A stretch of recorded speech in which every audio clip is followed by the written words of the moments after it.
End the NASCAR regular season with a bang. That's right. We're heading to Daytona, and we give you our best bets for both the Cup and Xfinity Series right here on the Backroad.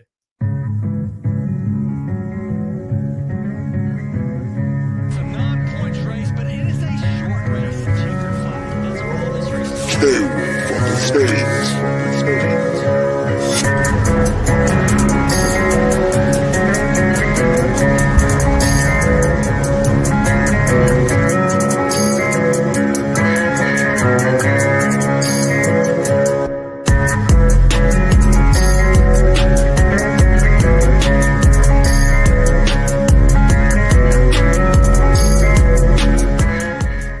What's going on, folks? Welcome into the Backroad. This is In Between Media's NASCAR betting show. Elliot Hicks and Seth Woolcock here with you for one of my favorite weeks of the year, the summer Daytona race.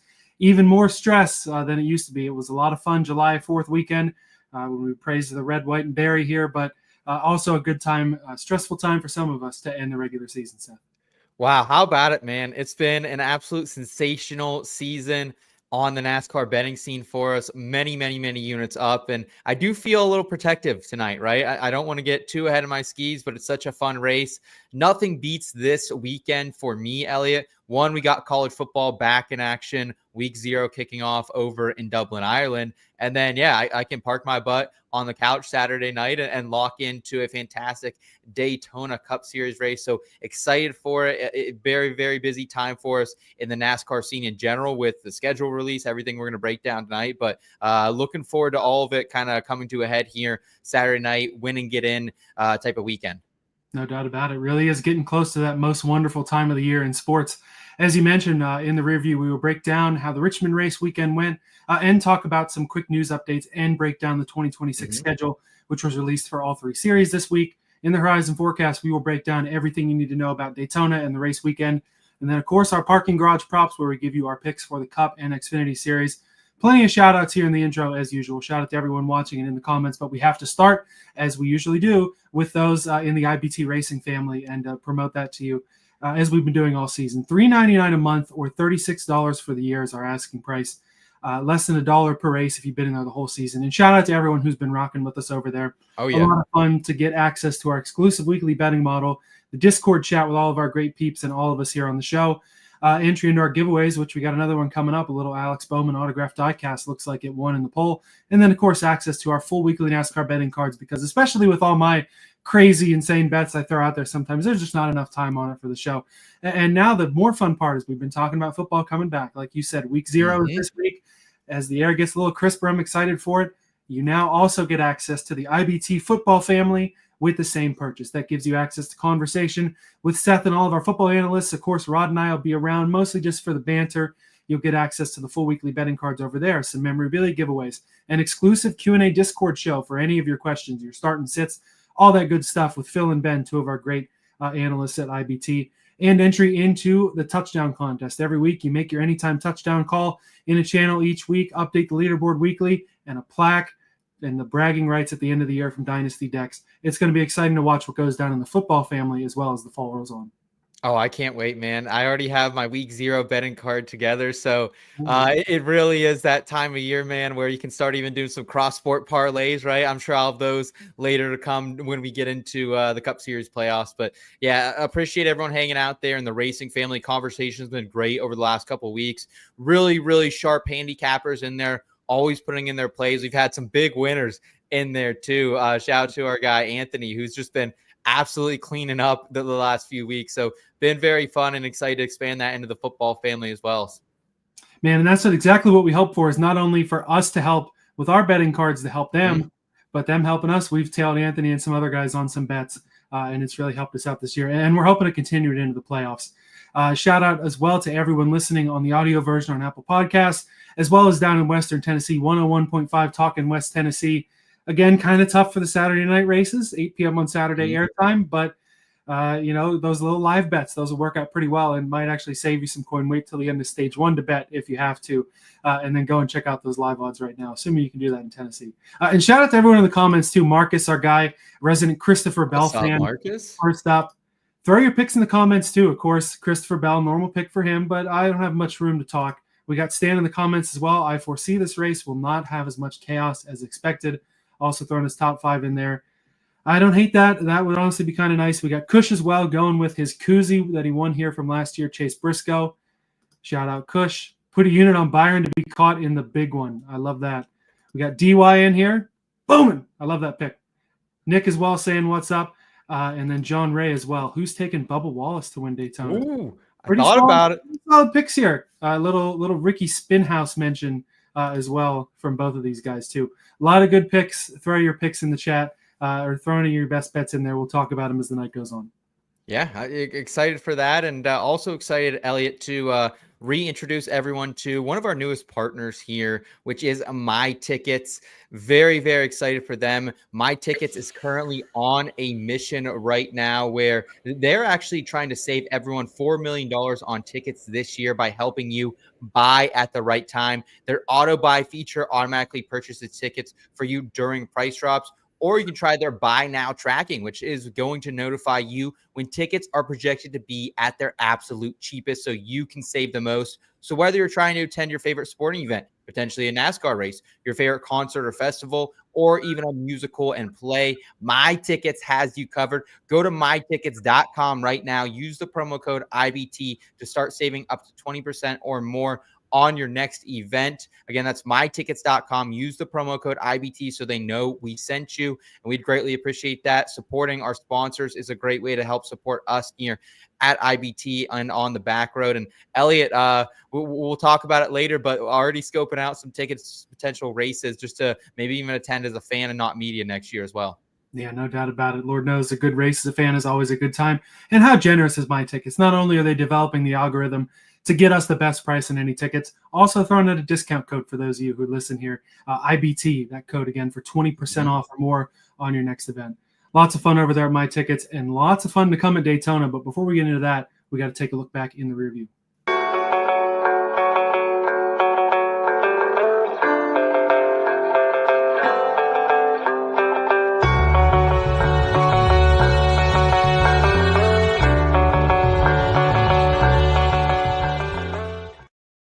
We had both the Craftsman Truck Series and NASCAR Cup Series at Richmond over the weekend. In the truck race, Ty Majeski, the dominant play early, just like I said he would be. Matt Crafton slips in some oil, loses it a little bit, getting up there in age, takes out Majeski, somehow ends up finishing second. Turns out I needed that Corey Heim insurance from that Ty Majeski top 3 bet that I had last week. Corey Heim claims another victory. It's his 6th or 7th of the year. So many. He's so far up in the playoff points there. Their playoff field is set. Jake Garcia grabbed the final spot there. Their playoffs start at Darlington. We'll talk a little more about that playoff field, but man, that truck race, I at least can feel good that I had it perfectly handicapped with Majeski. I was almost going to stack that outright in top 3. Didn't quite work out for me though, but still was able to hit the Majeski top 3 and Corey LaJoie over Carson Kvapil, and I believe you hit your matchup over Kvapil as well in that race. No, yeah. So I actually missed that one. I had Hendrick over Kvapil, bad beat there. But we did hit the Friday night shower beer parlay of the week. It was a double top 3, Corey Heim, Lane Riggs for plus 230. So that was a great one to get us into the green heading into the weekend. That always doesn't happen with the truck series. So was very, very happy that both Lane and Corey seemed to have a rock in. Also, Elliot, we cashed a 6-unit gainer future ticket. It was both Daniel Hemrick and our guy Grant Enfinger to finish inside the top 10 of the Truck Series standings. So we cashed that as well. So that makes our 3rd future of the season cash so far. So in the green there once again. So appreciate our guy Hemi and Enfinger on the long term. There'll definitely be some championship dark horses. I got a title ticket on Hemrick sitting around from earlier in the year. And Same. Again, nice that we both handicapped that truck race absolutely perfectly. I feel like Heim, Majeski, Riggs, the dominant trucks. Wasn't quite that way with the Cup Series.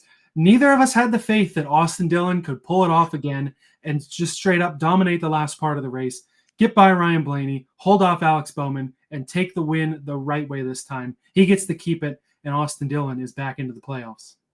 Yeah, I mean, shout out to Austin Dillon. I'll wear it. I'll wear it on my chest, egg on my face. I called them cheaters. I thought they were cheating last year. I thought that's what happened.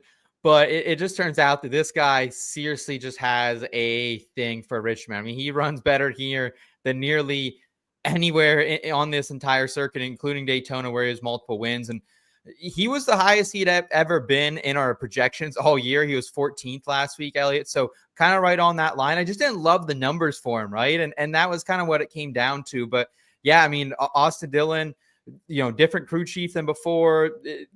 Doubts continue to surround him in his career. Should he go, up top and help pop? And no, dude, this guy has an absolute rocket. The team had a similar setup. The tires seemed to matter a little bit more than I think we gave them credit for too. There was actual fall off in this race, which was really cool. And but just not enough for your guy Alex Bowman to get there and maneuver around some roadblock late in that race.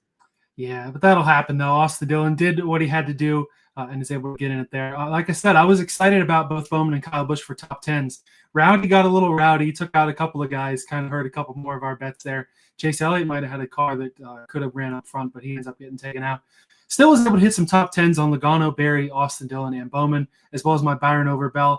Agonizingly close to a fourth week in a row in the green, but only down a couple of bucks overall. And Seth, we know even with that Truck Series miss, I think your card ends up in the green as well.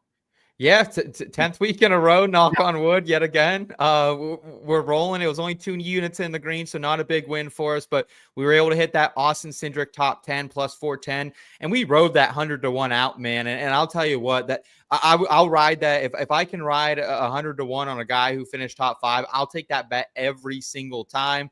Denny Hamlin top 5. That was the big miss of the week. Some bad luck for him and the card at one of his best tracks. But Josh Berry plus 135 over Chris Buescher. That also came to fruition. So overall, very happy with how we performed there, and a little bit better luck on our side. And hey, maybe we're walking away with an absolute gainer. So pleased with what Richmond brought us, and hopefully we can continue it here this week.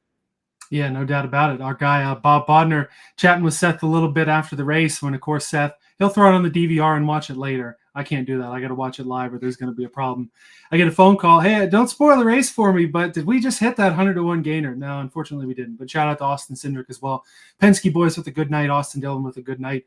And overall, a good weekend of racing in Richmond. We can look forward potentially to more of that tire fall off. They're going to use the same tire at New Hampshire in the playoffs in a couple of weeks, which hopefully we see the same fall off there. And a mighty entertaining race there in a few weeks. Yeah, we can hope so for that, man. Always a good time. And also, let's not forget when I called you, I get the biggest sigh. The biggest sigh when you pick up the phone. I said, oh, apparently this is not a good time to call. And it wasn't because you didn't want to talk to me, but it was because you're still grieving your loss. Yeah, I mean, when your guy's catching a guy, needs a win, gets kind of held up, not able to make it through the traffic. It's pretty tough. Not everybody gets to be a Kyle Larson fan and win 20 times a year. Not everybody gets to be an SVG fan and win at all the road courses. That's just kind of how it goes. But like you said, we're worried more about the gainers, especially this week at Daytona. But thankfully, we can combine a little bit of that, as we'll talk about a little later. No big news this week, but lots of little news tidbits that I feel like are worth kind of chatting about. We'll kind of go in pieces here. I don't want to throw out 10 things and then have you try to remember 10 things to chat about, nor our audience. So this week in the Fast Lap news, starting off that next week there should be a hearing regarding the charter issue. NASCAR wants to sell the 2311 and Front Row Motorsports charters, and they want to sell them by October 1st. So any potential new owners would be ready to race in time for Daytona in 2026. Of course, I know the courts won't let them sell. They're held up in this lawsuit that is going to happen in the winter. But we'll see what happens. Maybe those charters end up being sold, and maybe it really puts 2311 and Front Row Motorsports in a bad spot. Some future announcements coming for Saturday at Daytona. Announcements scheduled for both Ram and Trackhouse. We're assuming that the Ram announcement is probably going to be Colleague fielding a truck team for Ram and potentially aligning themselves with Dodge for the future. And for Trackhouse, it's got to be Connor Zilic at this point, right? It's the worst kept secret in NASCAR.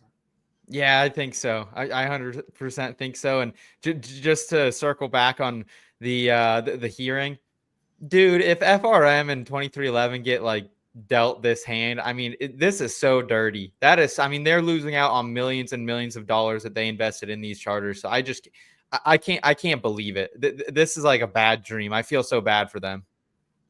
Yeah. They're martyrs, bro. They're absolute martyrs.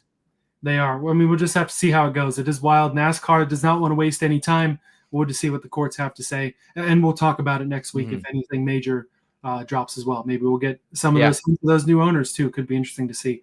Another thing for the future, local news down in Nashville, Tennessee says Speedway Motorsports is currently working on a deal. could be ready to announce soon to overhaul the Nashville Fairground Speedway and bring big-time NASCAR racing back. Not much on that, just a guy talking to a local paper, I think, but definitely worth mentioning. People have been stumping for years to return to Nashville Fairgrounds. Would be a cool addition to some of the lower series, if not even the Cup Series. In the lower series, the Xfinity Series is no more after this year. We'll be calling it the O'Reilly Auto Parts Series. Wow. The no wraps or the no apps series rather than NXS. So we'll have to get used to that. I'm sure we'll stumble on that all winter. Matt Crafton is retiring from full-time truck racing. I mentioned he's getting up there in years. He's retiring from full-time truck racing after 2025. Ty Majeski is going to take over that iconic Menards 88.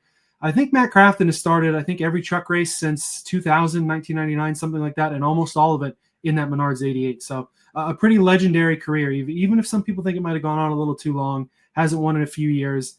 Pulled off one of the more impressive feats I've seen in this championship format that talks all about wins. Goes out and wins the 2019 Truck Championship without winning a race. Shout out to Matt Crafton for a great career in the Truck Series. Yeah, man. Just an absolute consistent force. I mean, I think we all remember when Matt Crafton was coming up, like, is this guy going to get to the top level? Is he going to, be someone we're seeing on Sundays? And he just made a career and a great living in the Truck Series. So congrats to him. And shout out to whoever had the tweet earlier. No disrespect to Crafton, but someone tweeted out, just a great end to his career. Not only does he, not win for a couple years, he punches a rookie in the face, and then also allegedly sleeping with a 25-year-old. So Matt Crafton, good on you, buddy. Good on you, man. Good on you.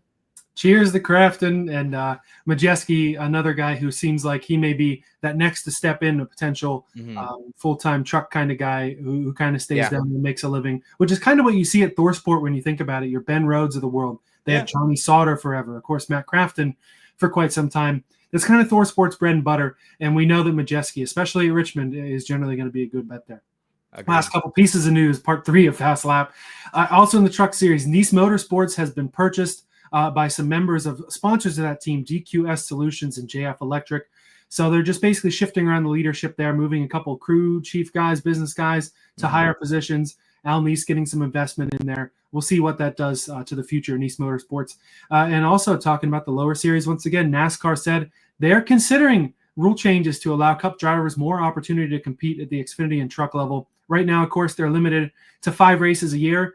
Maybe there are some guys that are really jonesing to run more. Maybe if they had the limits raised or eliminated, more guys would race more often.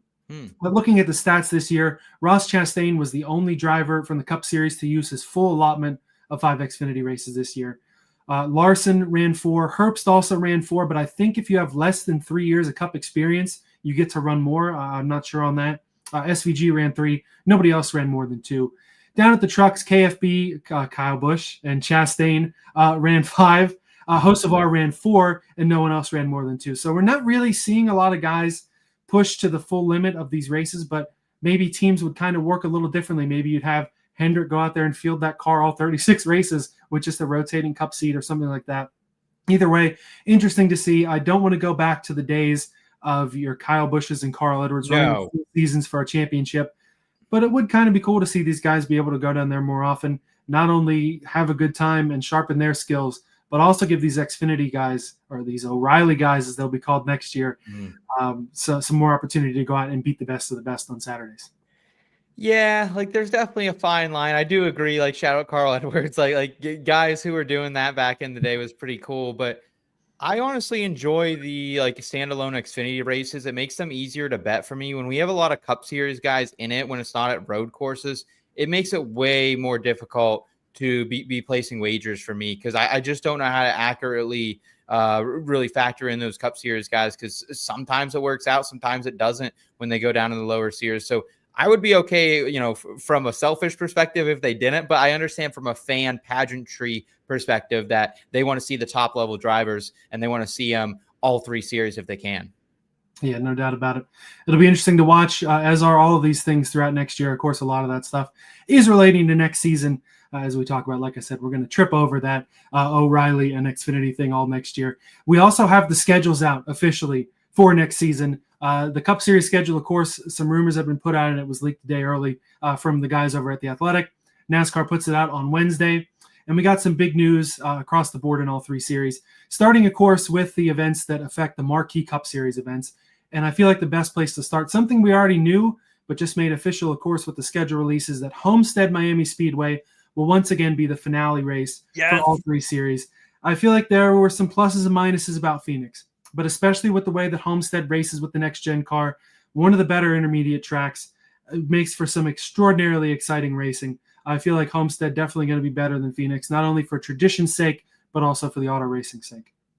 Oh, 100%, man. Homestead is such a classic NASCAR track. And look, Miami's a great market too. Like that is somewhere you want to be. It would be such an event for the week. And shout out to Phoenix, everything they've done to host that. Definitely had some thick pockets to get that done as well. But it seems like they've done a very, very good job. But I think moving to Homestead, not only will this create better racing, but I think it will just really appease the fans who, it just go on and on and on and on about how it's not a true winner anymore. So maybe this can help kind of lighten that load a little bit. And what NASCAR is going to do, or at least what they're rumored to do, maybe they keep it at Homestead for the next 10 years and we'll see. But the finale race is going to supposedly be a rotation. Phoenix is going to be in that rotation. Homestead going to be in that rotation. People have speculated Las Vegas and tracks of that ilk going to be part of that rotation as well. And I really like that, because of course it was different with Homestead. I don't think we had a few of the modern playoff system at Homestead, but with Phoenix especially, and we've seen it, the last three champions were from Penske. Teams that could really nail Phoenix were probably going to win the title. So now that we rotated, you got to nail it every year. If you're going to get Phoenix, okay, good for Penske. If you're going to get Homestead, maybe good for Hendrick, who finished there 1-2. If you're going to get Vegas, you can throw things out for a lot of guys. I think that's a better way to do it. And it gives some of a neat feel too. If NASCAR is going to try to be like other sports who rotate there, like the Super Bowl is in a fun new city every year, having a good rotation of cities there, good rotation of racetracks, only going to make things more exciting for NASCAR. Oh, completely agreed with you.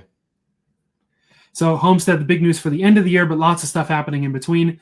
In the Chicago market, the Chicago Street Course not going to take place in 2026, but we will go back to Joliet, Illinois. The Chicagoland Speedway will host the Cup and Xfinity Series on July 4th weekend. Still some work to do at that track because it's kind of sat vacant since NASCAR's most recent race there in 2019, won by Alex Bowman. Maybe people can take away that Bowman wins at a place and bad things happen to the track now that it's coming back. Some renovations to be made of the suites there as well, but especially with how the next gen is running. We haven't seen the next gen at Chicagoland, but the way this track is set up is set for what should be an absolutely spectacular race for these current day Cup cars. I'm excited. I think Chicagoland always got a bad rep. I mean, glad that, money is being invested to put it back together. I saw one of those videos. There's a gym who goes around and tries to get on the field or get into the stadiums, and they still got that thing on lock. They're doing a good job protecting it, but definitely looked a little rough last time I saw it. I was really interested here, Elliot.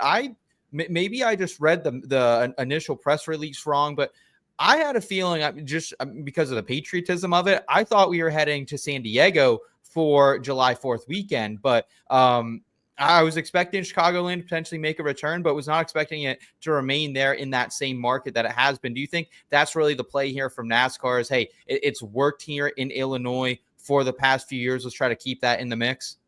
Yeah, I do think that makes sense. And of course, with the San Diego races being on a naval base, they probably had to work a lot around that naval base. Hey, when can we host a race here? It's going to be in the middle of June, I think June 18th through the 20th.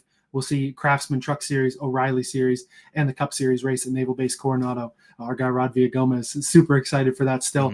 But yeah, Chicagoland, like you said, it's been July 4th weekend at the street course. They don't do Daytona on July 4th weekend. If you were going to move it anywhere just to pick any track, Daytona, of course, is the tradition. But I feel like Chicagoland with, of course, I'm just realizing I put there, it's going to host an Xfinity race. It's, of course, will be an O'Reilly Series race. But thankfully, you guys understand what I mean. Just to get that out now. But yeah, that series putting on some great racing at the intermediates as well. And for the Cup Series, I mean, it's just going to be a barn burner. It's going to be real exciting. And some excitement thrown into the Monster Mile at Dover. They will host the All-Star race next year. Will take place in the middle of May there. They do lose their points date. I think this is kind of a combination of our next news thing that we'll talk about. We want North Wilkesboro, also owned by SMI, to get a points race.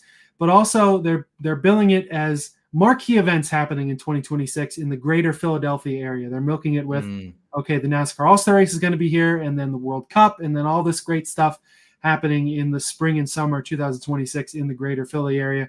Dover not too far from Philly. You might get some early beachgoers down there. I think this is back and forth for Dover. I definitely don't want them to lose their point state forever. It will be kind of neat to see the track have a marquee event, and hopefully it gets good attendance, good weather, and hopefully it's a good time and some good racing. It's so bittersweet, right? It is so bittersweet because you and I grew up with Dover being one of the tracks closer to Pennsylvania, right? So it was one a lot of us went to. It's always had a points race. In fact, before not too long ago, I had 2 points races each summer. And I know a lot of people that I grew up with who they would attend not one, but both of those because, they might like that a little bit better than Pocono or Watkins Glen, some of the other ones up here in the Northeast. And so I'm sad they're losing a point race. Like how the heck does Martinsville still have two? I think we were talking about this the other day, and it just comes down to ownership, right, of the track. So that's a total bummer. But man, I hope Dover puts on a show, and you can't go wrong out there. We got a chance last year to cover that race in person. It was a lovely weekend. We got to stay down in Bethany Beach there. Great pizza, great wings. What was that? Was that Grotto's? That's where we posted up. I think they had Yep. Yeah, the wings, pizza, we were posted up, pretty much had the whole bar to ourselves. Busch Light on draft. I was in heaven out there. So definitely on the bucket list to return at some point in time. Yeah, I think one way or another, whether it's the dynamic duo you see here or a little solo trip, there might be some IBT representation at that Dover All-Star race. Mm-hmm. They lose their point state to give North Wilkesboro Speedway its first Cup Series points race since we have been alive. 1996, the most recent points race there, won by Jeff Gordon. To send that track out. Apparently 70% of the fans of the fan council, 80% of 18 to 34-year-olds, they wanted to see a points race at North Wilkesboro. I'm excited that it's made it all the way back. It's been so cool to see it go from a completely decrepit facility, which Dale Jr. and friends took a weed whacker to try and get it at least scanned for iRacing, to coming all the way back and getting a points race now. This year's All-Star race was probably the best of the ones that we've seen there, but I'm a little worried that 400 laps, short track, next gen, it really could be a snoozer by the end of it. Yeah, I agree with you. Like shout out to Dale Jr., the boys, for kind of starting the process here to bring this track back on the circuit. And it's been rowdy couple years down there for the All-Star race, but I almost wonder if it should have stayed there, right? Because I'm kind of the same variety where I think the heat races were fun. I think the All-Star Open worked pretty well there.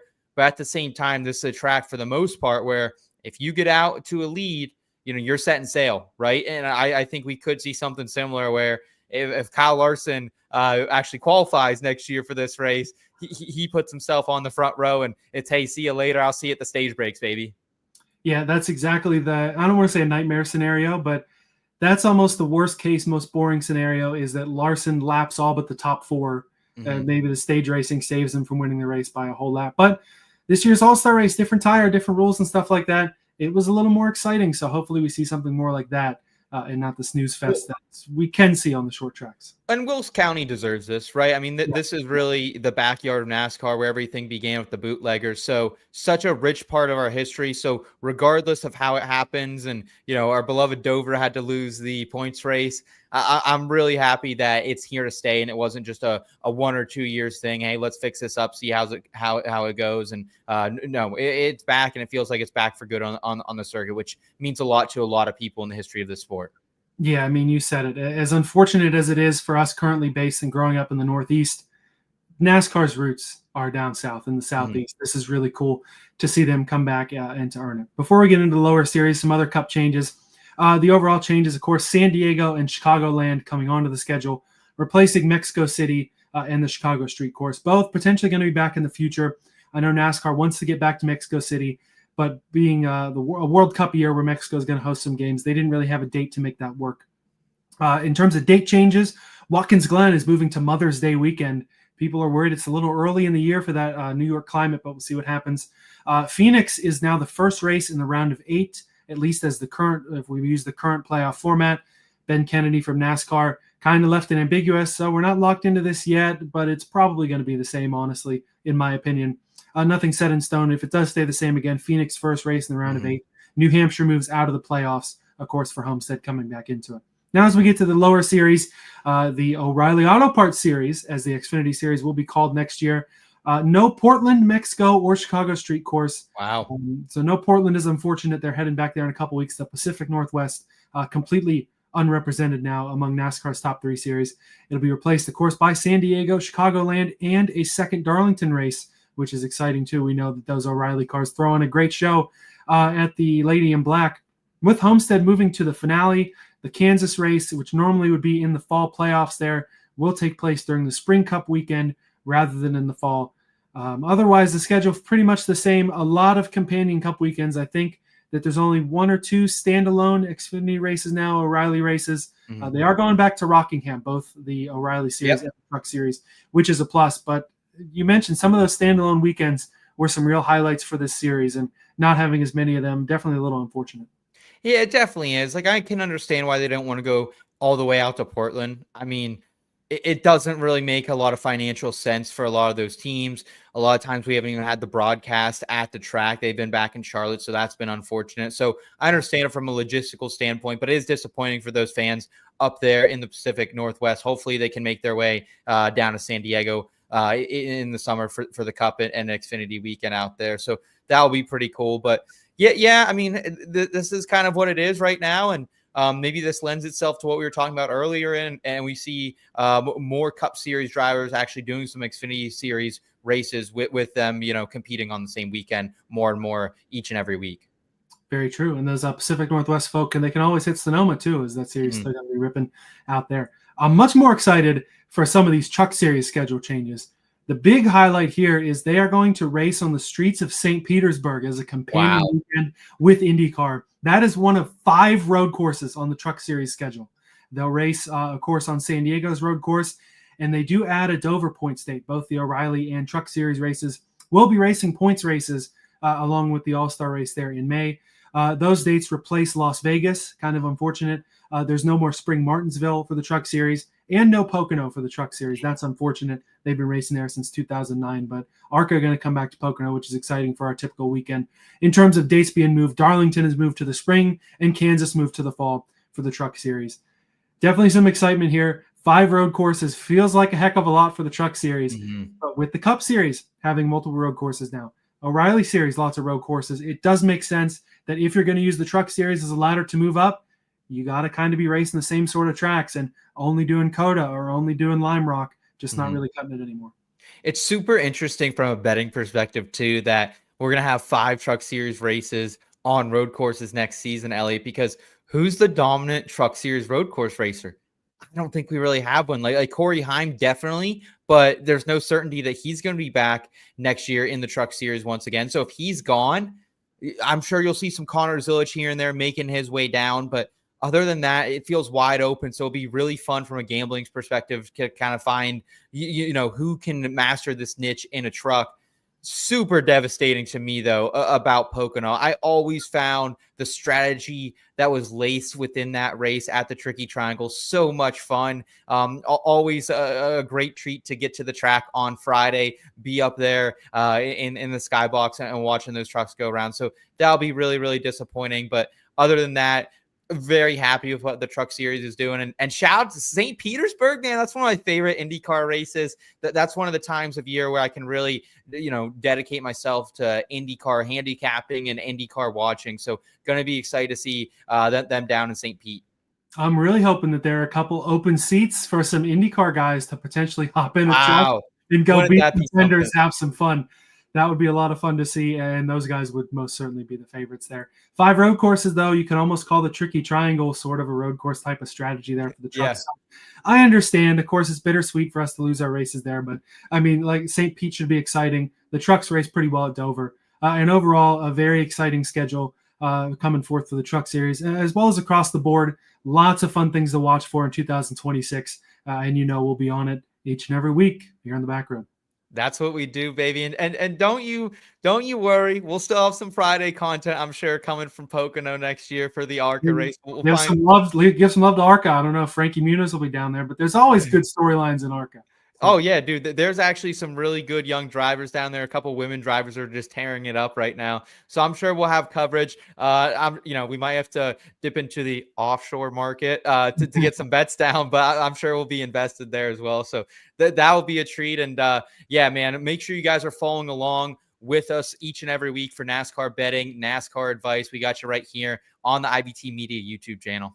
No doubt about it. It'll be fun to watch next year. While we're talking ARCA, shout out to Brayton Laster, I believe is how you pronounce his name. He's at the One Pizza Man on Twitter, runs ARCA with Wayne Peterson Motorsports. They ran on the dirt on Sunday, and he finished P6, which was the first lead lap finish for Wayne Peterson Motorsports since 2018, and their best finish in quite some time. I don't have all the stats in front of me. But like I said, always great storylines in ARCA, as well as the top Let's three. Go, Wayne Pete. Let's go, Wayne Pete. Great work from the 06 team out there in the dirt. Well, the schedule has been fun to break down, but it's time to start looking forward to Daytona. We have got 11 more weeks of great racing to come, and it starts in the regular season finale at the World Center of Racing. Let's look ahead to it in the Horizon Forecast. Hey, Michael, it was only 20% chance of rain. I think we got all 20.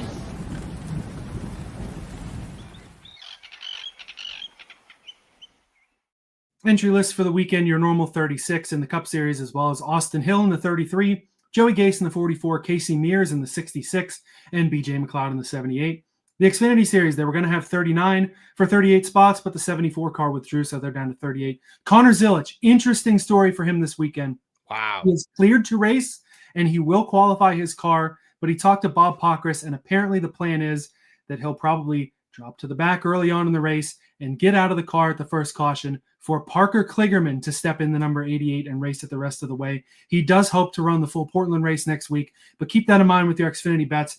Zilic planning to start but not finish in the 88 car. Other Xfinity entries, the number 5, Alpha Prime Racing, Tommy Joe Martin, Cesar Baccarella. They bought the Our Motorsports points vacated from when they had to fire Chris Wright. Baccarella will step in the 7-11 number 5 this weekend. Justin Haley bringing back some old fun memories in that Colleague number 11. Eric Almirola in the 19 for Joe Gibbs. Raja Karuth back in Jordan Anderson's number 32. Josh Williams returns in the Alpha Prime number 45. Josh Bilicki and Natalie Decker will drive 2 of the DGM cars. Bilicki in the 91 and Decker, recently a new mother, in that 92. Yes. Fun to watch. Tomorrow, Friday, and Saturday are the days to watch. No practice this weekend for either series. 3 o'clock CW app for Xfinity qualifying, 5:05 True TV, and on Max for your Cup qualifying, and then 7:40 the green flag for the Wawa 250 on the CW stage lengths 30, 30, and 40, and then 7:55 Saturday night your green flag time for the Coke Zero Sugar 400 on NBC stage lengths 35, 60, and 65. Definitely going to be a fun weekend out there. Not having the practice, though. Again, watch out in qualifying. When you don't get those practice laps, you may have a little gremlin on the truck that may wipe out your qualifying lap. Something to watch also. You know, we've both thrown down a fair bit on pre-P and Q, but if you can get that little bit of window, especially for Xfinity and definitely for Cup, where you can make some post-qualifying bets, might be worth taking a look at in case that happens to anybody. Yeah, get down early if you can. We don't know if we'll see Xfinity lines back up. In the couple hours that they are down for in between qualifying and the race. Shout out Wawa again. Wawa also, we're both I'm at least a Western PA boy. You're kind of a Central PA boy. But Wawa is better than Sheetz. I hate to tell y'all. You can let me know down in the comments if you disagree with that. But Sheetz got a great deal on nicotine and great deal on gas. So, I can't complain there. But as far as, food wise, shout out Wawa. But yes, and just make sure you're getting your fantasy lineups locked in on Saturday. A couple weeks ago, we were over at the Fantasy Football Expo, did not get mine locked in, so that was a bummer. Bob Bodner, our guy Bob Bodner, I've been leading the points, Elliot, for 3 months now. Our guy Bob Bodner last week snuck in front of me and got out in front, so make sure you're down early. Yeah, get creative on those super speedway lineups. As for Sheetz versus Wawa, I got the Sheetz diecast Tyler Reddick 2022 that ran at Pocono right there. But I will admit that Wawa's got some pretty solid stuff too. And if they made a diecast of these cars, I'd probably throw that on the shelf too. Always some nice looking paint schemes there. As we look ahead to the weekend at the World Center of Racing, the 2.5 mile super speedway. What more can you say about Daytona, man? It's the most legendary track in NASCAR. Primary comps, you got Talladega, similar sort of track, a little bigger, has that same sort of long and fast vibe.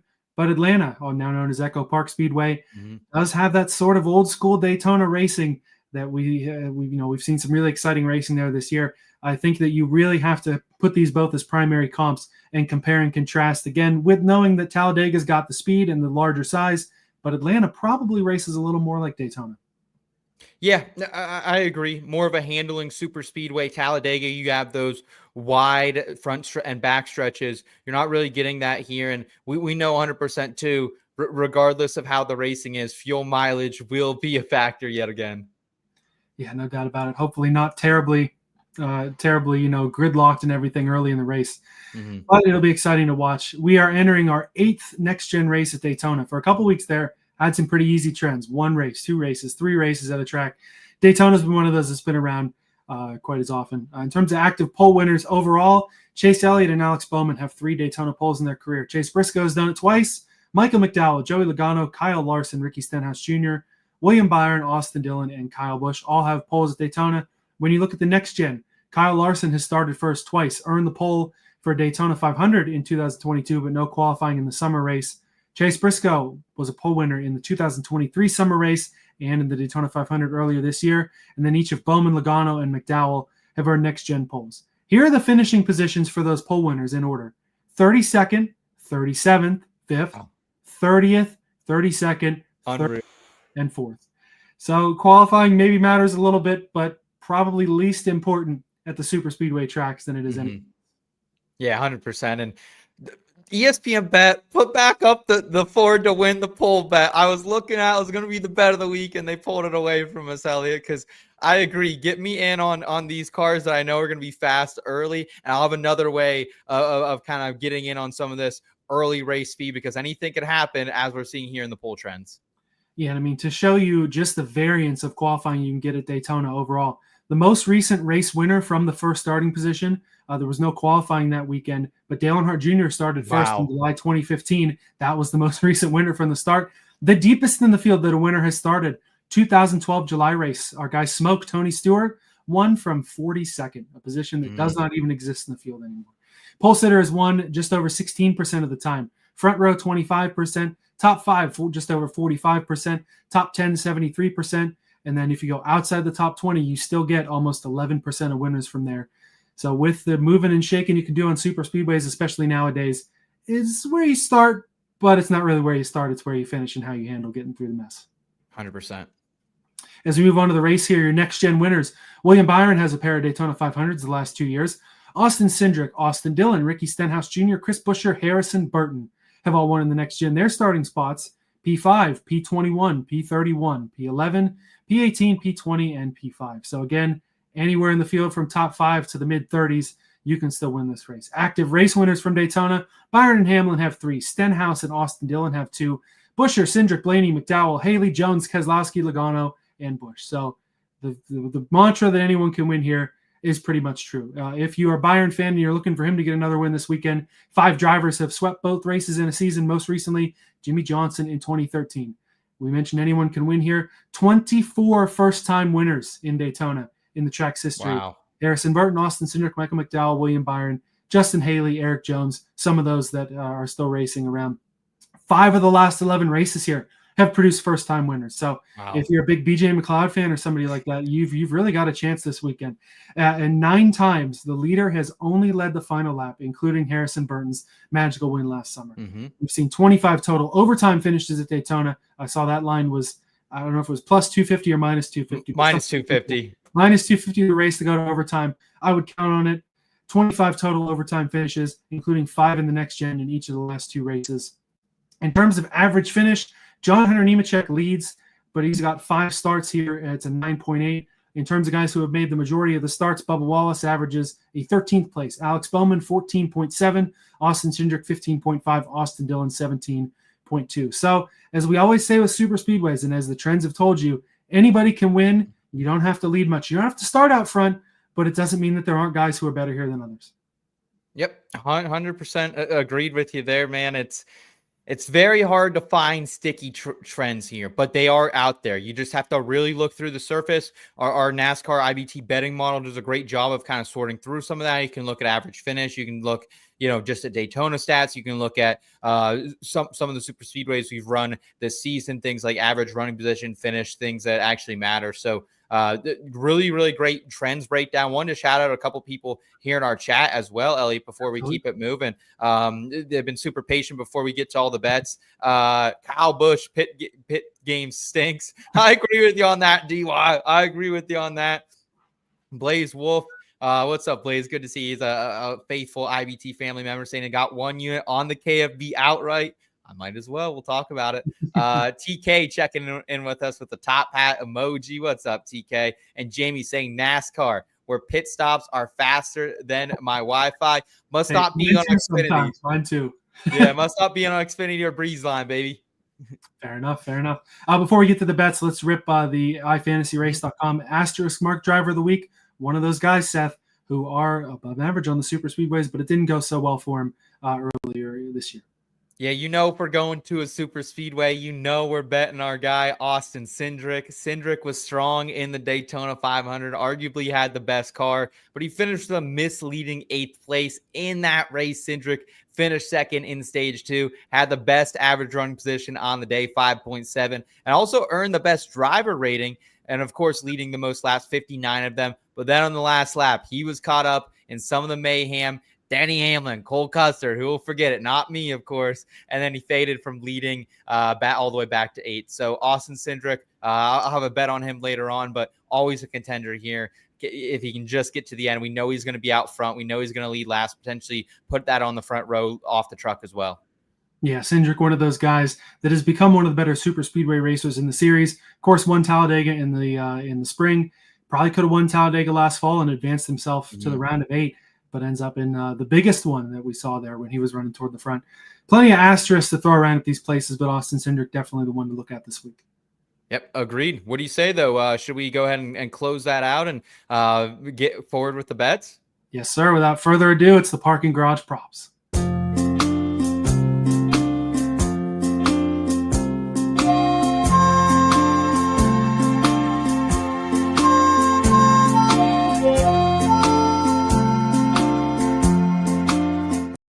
In terms of what we thought of the books for the week, pretty standard for a super speedway race. I'm not complaining about any of the odds. There's not a lot that I love, but enough to throw on the card for sure.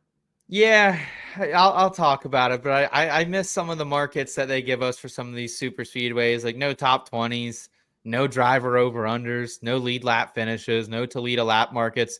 We'll be back next February for those, hopefully, the Daytona 500, though.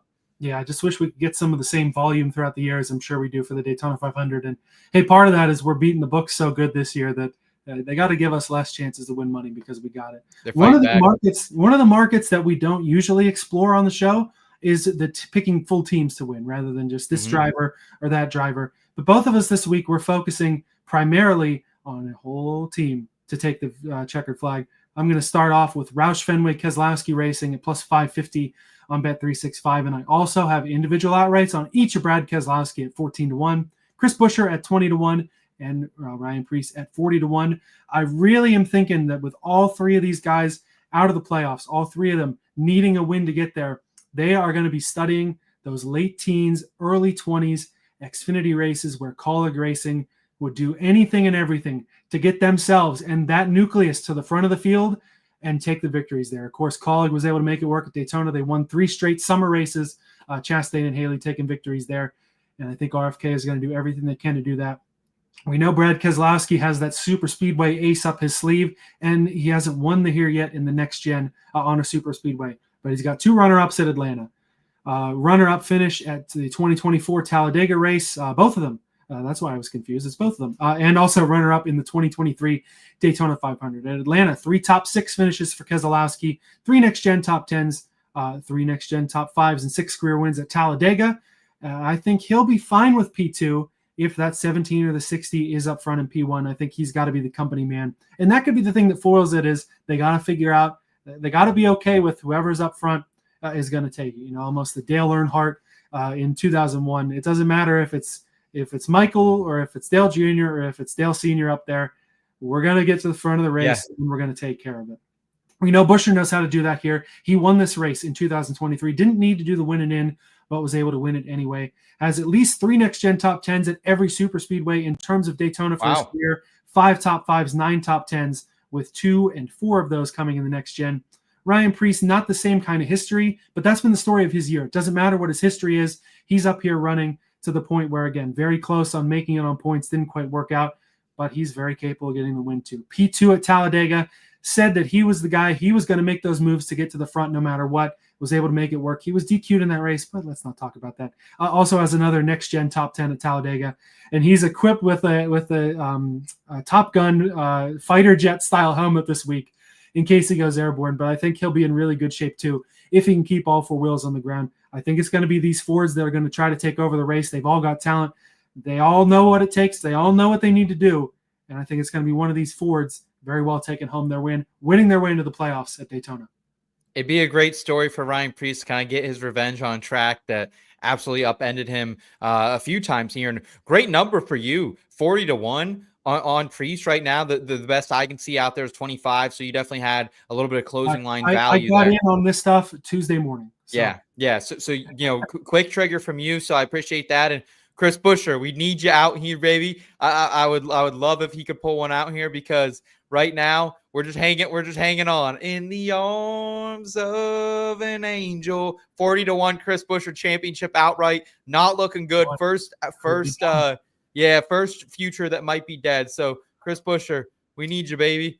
I need a hero. I need a hero. I've got a few futures that are probably dead, but I think I did take RFK on the under, and I think the over-under was 2.5 or 3.5. So it's looking I'm good. feeling pretty good about that one. So I've got RFK in the Fords. You've got a team that's got an extra car and a little, unfortunately, not as good of a number, but equally as likely to bring home the checkered flag. Yeah, man, it's simple. I was thinking about betting Kyle Larson outright in general, but switched off, and I went with Hendrick Motorsports outright plus 350 at our friends from Bet365. I win a full unit on this. Half of the top 8 in the IBT projections this week. You can find those in betweenmedia.com, are HMS cars. And so I'm absolutely loving getting 3 plus 350 on this team. I would have probably bid it down to 3-1. Alex Bowman, your guy, number 1 in the projections. Chase Elliott, 3rd in the projections. 3rd best average running position in the 500. 4th in the comp finishes since 2024. William Byron, 5th in the projections. 2 next-gen wins. 4th in the next-gen total speed rankings in that span. And Kyle Larson, 8th, actually. I mean, could he get the monkey off his back? I think he could. He's been top 3 in 2 of the 4 super speedways this season. Daytona usually an Achilles heel for him, but I'm all in on Hendricks. When I see a group that I can take for our top 8 drivers at an over 3-1 number, Elliot, I'm all in. Yeah, they definitely were better on the projections than I thought. Wasn't expecting the 48 at number 1, was not expecting the 5 at number 8. But definitely some guys that can go up there and fight at the front too. And one of those type of deals that we're going to see with a lot of teams. RFK is in a unique position where everybody needs to win. Mm-hmm. RCR is in a case where the 3 car and the 33 car can push the 8 and not care. All 3 of these boys can push the 48 and not care. Bubba Wallace can push Tyler Reddick or Riley Herbst and not care. And that can be a big time advantage too. And guys, you knew it was coming. I'm going to have to subject you to some Bowman talk. But I don't even need the excuse of the Ally tinted glasses because he's top of the model. Don't even really have that excuse. I've been saying this 48 car is extremely underrated on the super speedways. And this year, thankfully, they've proven me right a little bit. They have to treat it as kind of a must win because a new winner KOs the 48. If you're into obscure old political references, read my lips. No new winner is what we want for the 48 this week. And he's got a shot to get it done himself. In 2025, top 7 in 3 of the 4 super speedway races. Best average finish among drivers who have made the majority of the starts at 10.4 here at Daytona in the next gen. JHN has a little bit better, but only 3 out of the 7 starts there. At Daytona, 4 of the last 5 at Daytona have been top 6 finishes. Lost on the 2024 Daytona 500 because of an unfortunately quick trigger finger up in the tower. The 2025 Daytona 500 still ended up P6, even being caught up in a last lap crash. I've been saying it for years. He's due. I think the team has super speedway confidence now.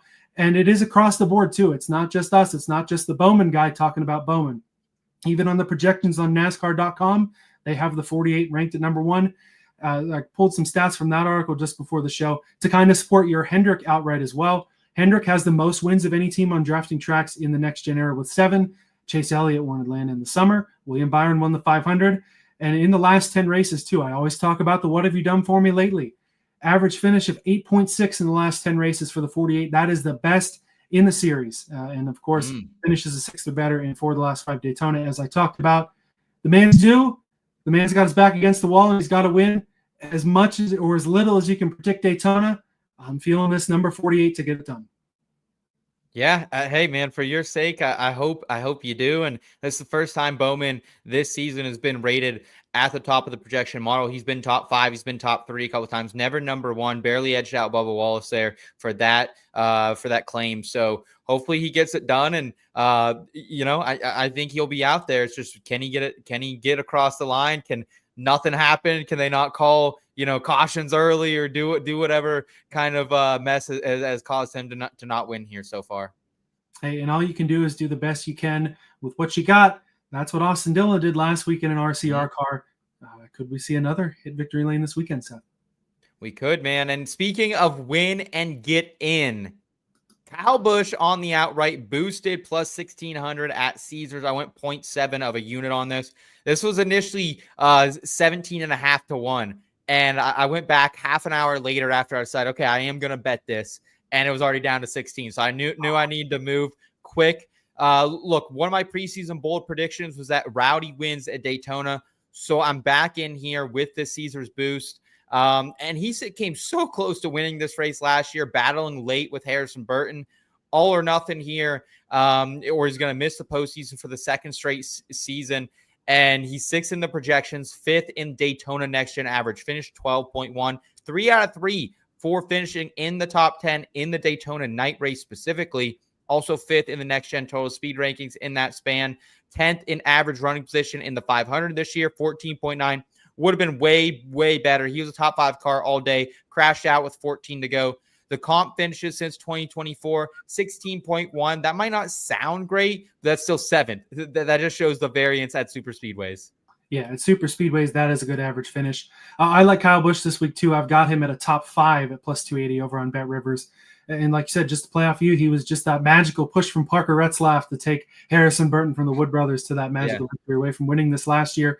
Of course, won Talladega in 2023, finished 3rd there in 22 in a Gibbs car. 3 next-gen top 10s here, and at Atlanta, 4 top 7s in the RCR cars. So the track that races more similar to Daytona, Rowdy's gotten pretty good at. And I do think there's this ever so slightest chance Kyle Busch not winning in, almost 3 years of median time. He's not going to want to miss the playoffs again.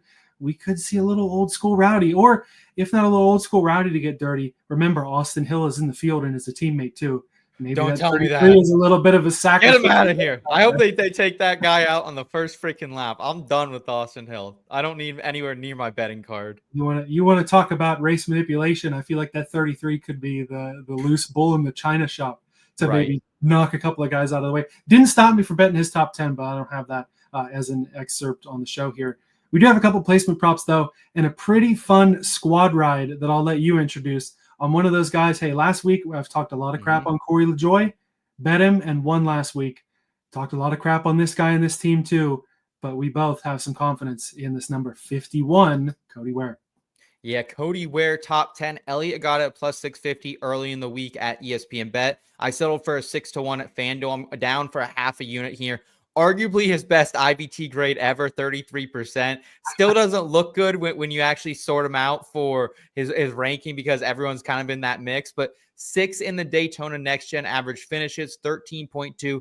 Top 10, though, in the last 2 Daytona night races he's ran. Of course, we had that rainy night in 2022 and Noah Gragson in the Beard Motorsports car, and everyone was competing up there. Also, 2024 last year, though, he finished 4th, finished 6th back there in 2022, and almost won. I'm down on the record. He almost won the Daytona 500. If he was on the outside of that last restart where William Byron was, he was in the same row, he could have snuck past and he should have won that. And also, I'm still ticked off. I had some people on Twitter DM me about it, but how did that lead lap finish bet not cash? Because everyone else involved in that last lap wreck, it cashed their bet. So I don't know what happened there. I don't know how he wasn't able to inch his way across the line, but we're going back in. Cody Ware, top 10, baby. Yeah, I think that's it, is maybe the 51 just didn't make it to the line. And you talk about woulda, coulda, shoulda from the experience from 24. Riley Herbst spins on the white flag. Spotter calls Bowman to move up to the high line, get that one more spot because they're going to throw the caution that never comes. So anybody could have won that, but of course it was William Byron getting a second there. No money on Byron this week for me. Hendrick Outright, though, could work out pretty well. And like I said, just to kind of piggyback off of your stats here, average finish pretty solid here, 13.2, like you said. Was running 11th before that last lap crash. So even if you're going to take the win out of the hands, running up front there, P11 is a great day. Not what we want. We want him a couple positions better than that. But he's done that before. Like you said, 6th place in summer of 22 in that little rain shower, taking out most of the field. P4 in the summer of 2024 race last year, and 4 additional top 17 runs at Daytona, which for the 51, top 17 is pretty much a top 10 for every other team. It's worth celebrating.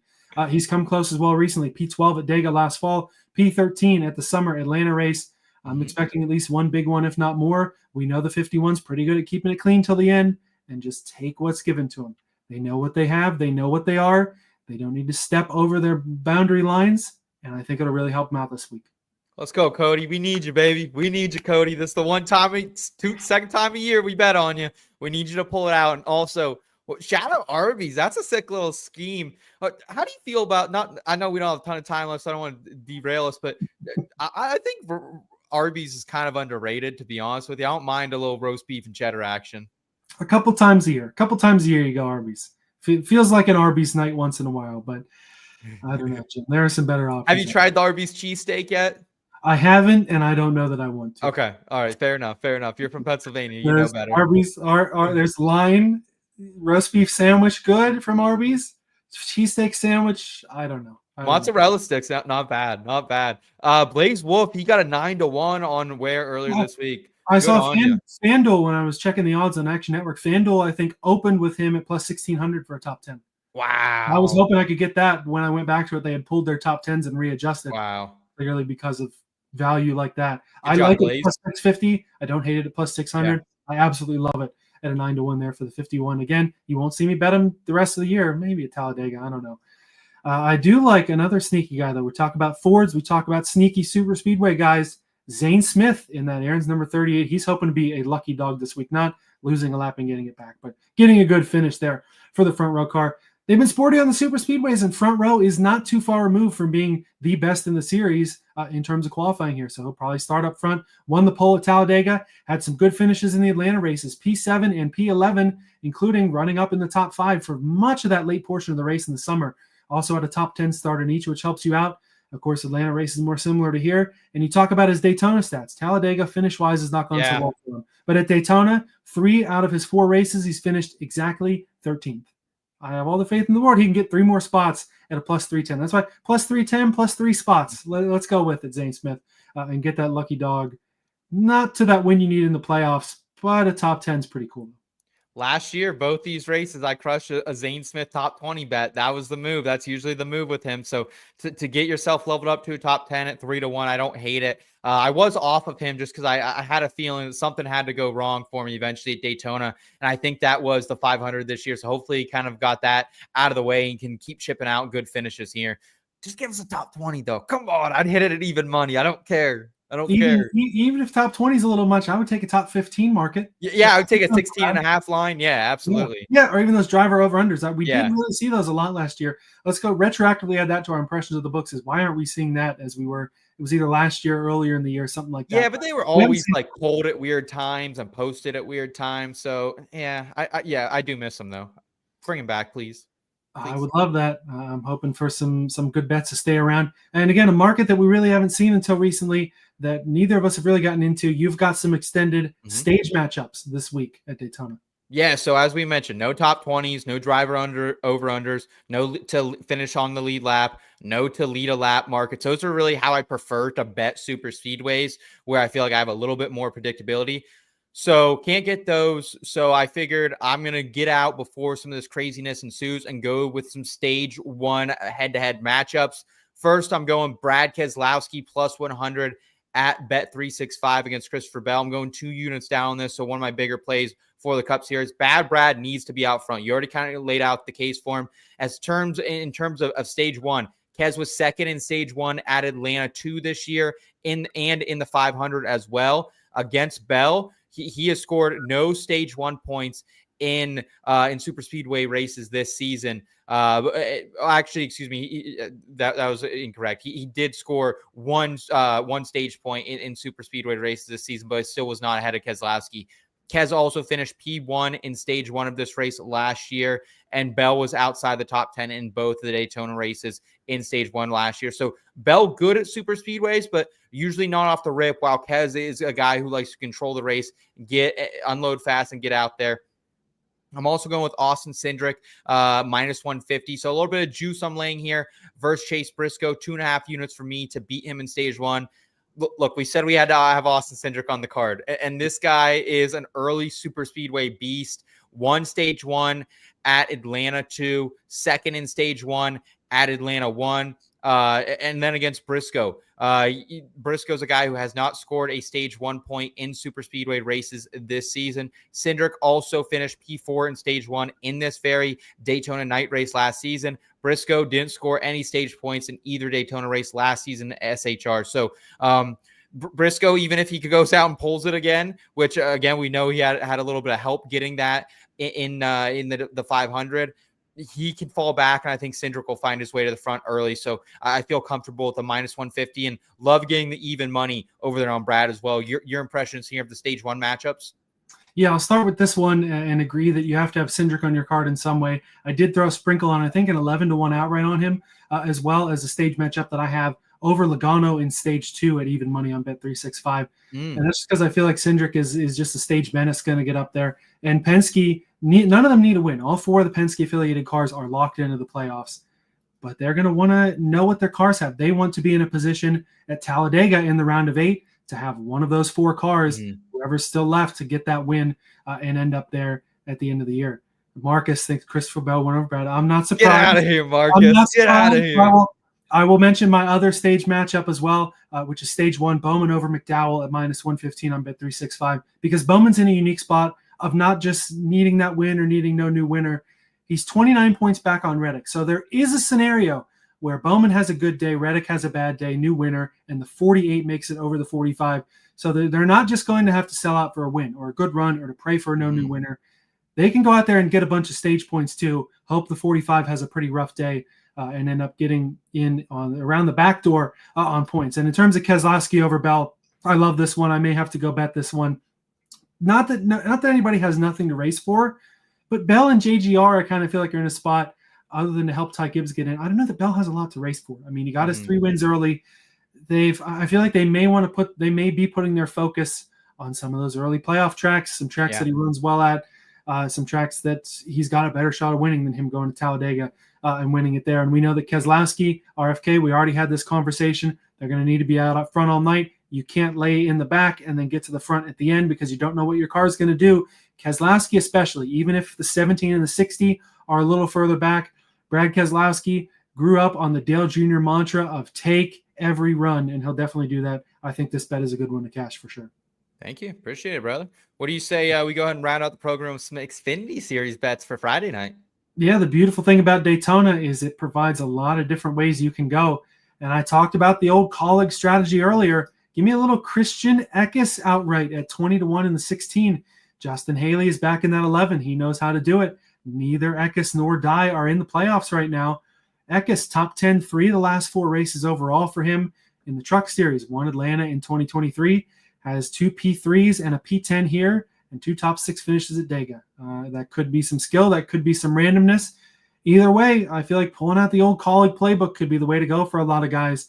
I thought Eckes was going to have a better season. This could be a shot to turn it around here, get a colleague car in the playoffs, have Justin Haley push that 16 or the 10, but I like the 16 better to win at Daytona.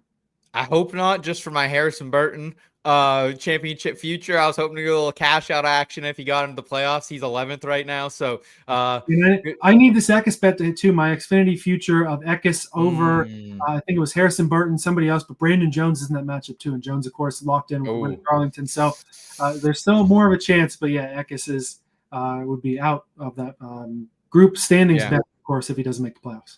Yeah, absolutely. I have nothing for an outright here. I was flirting with a little Jeb Burton action, so if that hits, you know, you can thank me for that later. But I'm gonna go with a matchup here. My favorite bet probably of the weekend, one of them for sure.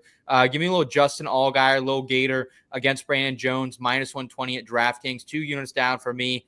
I can't believe this is an offering, Elliot. You know how I like trends. Little Gator. 9-0 against Brandon Jones at Daytona, dating all the way back to 2021.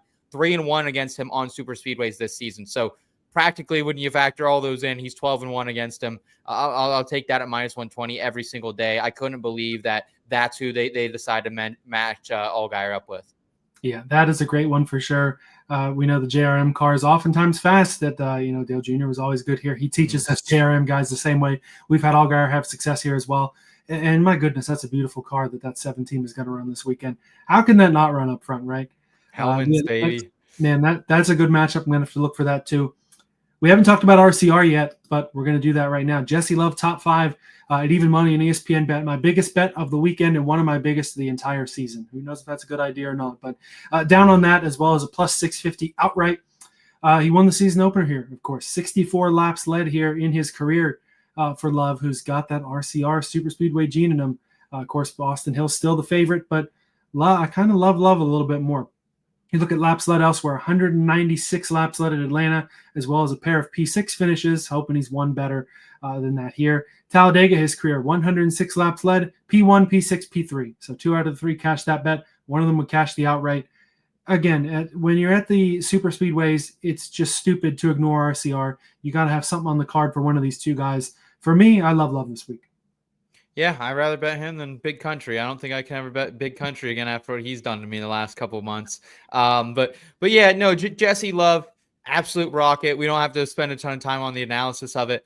Just be prepared that he could finish 6. I bet Jesse Love top 5 twice in the last year at super speedways, and one of those times, or 2 of those times at least, he has finished P6. So just be prepared for a potential heartbreak. That makes sense. 2 P6s at Atlanta and a P6 at Talladega. I think that would have been last fall. So yeah, yep. That'll happen. So we got a couple other top 10s too, which next week, Xfinity at Portland, there better be top 10s because I'm throwing down on Austin Green. We've got 3 total here. We'll start with the more logical one on your end, Seth. Yeah, Sheldon Creed, top 10, -120 at ESPN bet. 2 units down for me as well. Top 10 in the last 4 Daytona races. Scored stage points as well in 8 out of 8 stages in that span. So I love it. It's not a guy who's just kind of backdooring his way into top 10 finishes at Daytona. He runs towards the front of the pack, tries to stay out of the squirrel's nest. 3rd at Daytona earlier this season, P14 at Atlanta 1, P9 at Dega. Started on the pole in Atlanta 2, had an absolute rocket that day and ended up wrecking out. So I'll go ahead with Sheldon Creed, top 10. Last time I did this was at Pocono. He was looking really good, had some pit crew mishap. So Sheldon Creed, come on, baby. We need you. We need you, Sheldon. Yeah, Creed and that Haas Factory team, thankfully good on points as their regular season closing out the next couple of weeks. But a bet that I like, and I love the Xfinity top 10s, road course, super speedway, anywhere. When I saw these were up, I saw your top 10 bets. I went looking at the most recent super speedway races, last year's last couple, as well as this year's, looking for a good long shot. And I think I found it in the number 70, Leland Honeyman Jr., +350 over at ESPN bet. Looking at this 70 car, was running kind of sporty up front here at Daytona, crashed on the last lap, P21. You go to Atlanta, P8, Talladega, P13, Summer Atlanta race, P12. Leland Honeyman, a guy flirting with that top 10 last year in at least an equal car, if not maybe a little worse. The number 42 for Youngs that Alfredo is in this year, P9 in this race, and a P4 at Talladega. This is one of my favorite parts of super speedway races at the Xfinity and truck level. In the Cup Series, you sometimes have those upset top 10s. It feels like every year, Xfinity and trucks, you are always going to have those couple of upsets. I remember, I don't know if it was this year, last year, Talladega, Alpha Prime Racing had like 4 of the top 6 spots, and that was super exciting. Even Leland Honeyman, this Young's car, might have been up there up front too. It's exciting when these guys get a shot. It's super exciting when the Jeremy Clements of the world, a couple of years ago here, go out there and win these races. Again, the top 10's a lot different than a win. 3.5 to 1. I like some Leland Honeyman. I like your long shot top 10 bet as well. Yeah, just an experienced guy, Leland. Like I think he is one of those, I should say inexperienced, but like he races like he's an experienced guy. I just love his racecraft. I think he could honestly be a potential driver in a couple years in the Xfinity series that we're really talking about if he can get himself into a competitive ride. So I like that play from you. And for me, it's going to be Patrick Emmerling on the top 10, 6-1 at ESPN bet, half a unit. Not too familiar with his game, honestly. You only see him a couple times a year, but P10 in this Daytona race earlier this year, worst finish of P18 in his 3 starts here in the Xfinity series at Daytona International Speedway. So he's been consistent. He's been running in the mix. Also P12 at Dega this year. That was his only other super speedway that he's raced this year for SS Greenlight. So hopefully he can get it done here. But a little Patrick Emmerling, it may be better than my Chris Wright outright that I threw back out there in the first Xfinity series race of the year, man. Yeah, that one was bad at the time and only looks worse with how things went in the race and how the rest of the season went. But again, these long shot top 10s, it's still one of those great equalizers for equipment. I don't know that these guys can be sporty enough to go up there and win the race, but running in the top 10, probably pretty solid for them, and definitely some good bets to make here. 100%, man. Want to address a couple comments before we get out of here. Yes. Jamie with a little pun here. Watching a NASCAR race with Coke Zero sugar drinks, does that make it a cardio free? Good one on you, Jamie. And then also TK saying with Briscoe won a race saving fuel. He may be a bit better at this race fuel saving segments. Good point there.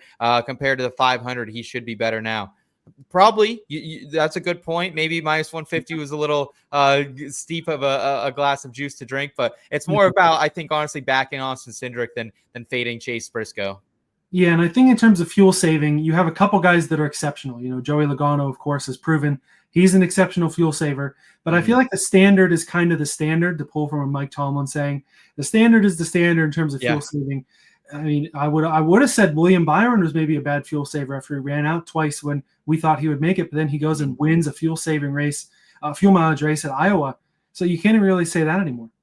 Yeah, agreed with you. Elliot, what a great show, man. Thank you to everyone who's been tuning in, riding alongside us so far. If you have made it to the end of the program, please do us a quick favor. I see there's about 13, 14 of you live with us. If all of you give us a thumbs up, that would help us continue to push this out into the algorithm. If you guys enjoy it, it will say, hey, other people on YouTube might also enjoy this. So that'd be a big help. Also, make sure you're checking out and subscribing to the audio version of the podcast. It is on Apple. You can go over there, leave us a review. We'll enter you in some of our micro giveaways. And make sure, if you haven't already, check out the IBT Racing family. You're going to get access into our full weekly betting cards. You're going to get entry into our memorabilia giveaways, exclusive access to the betting model, and you're going to join the conversation on Discord. And of course, you'll get access into the IBT football family, which is great for this time of year because college football is back, baby. So Elliot, just a very, very exciting time for us, man. No doubt about it. You get the bang for your buck in there. You get a little model preview Friday mornings or sometimes afternoons where I make some additional picks in an article that you can read over on the site. Audio version, I totally understand if you guys can't make it Thursday nights. I understand if you don't want to look at either of our faces for an hour and 18 minutes. They're not pretty, no. Go ahead, throw it on your commute or something. It's a little less distracting. You know, unfortunately, you don't get to see our beautiful graphics if you do the audio version, but definitely a good way there too. Like I said, leave a review. And if don't be confused about where to find all this stuff. I know we're throwing a lot at you, but it is all in the episode description, all the links there. Yep. Hopefully you've already liked, hopefully you've already subscribed. You're going to have to scroll past those anyway to get to that description. And in the comments too, as you're watching, throw in your picks, throw in your best bets. If you want to come back in Monday morning, listen to what we picked. Hey, those guys are idiots. They made bad picks. They led me to some really good ones. Throw it in the comments too. We love the interaction, and we love rolling on down the back road with you each and every week. Going to be a fun one at Daytona, regular season wrapping up for the Cups. Going to be a little Darlington playoff preview next week. We're ready for it, and we're ready to roll.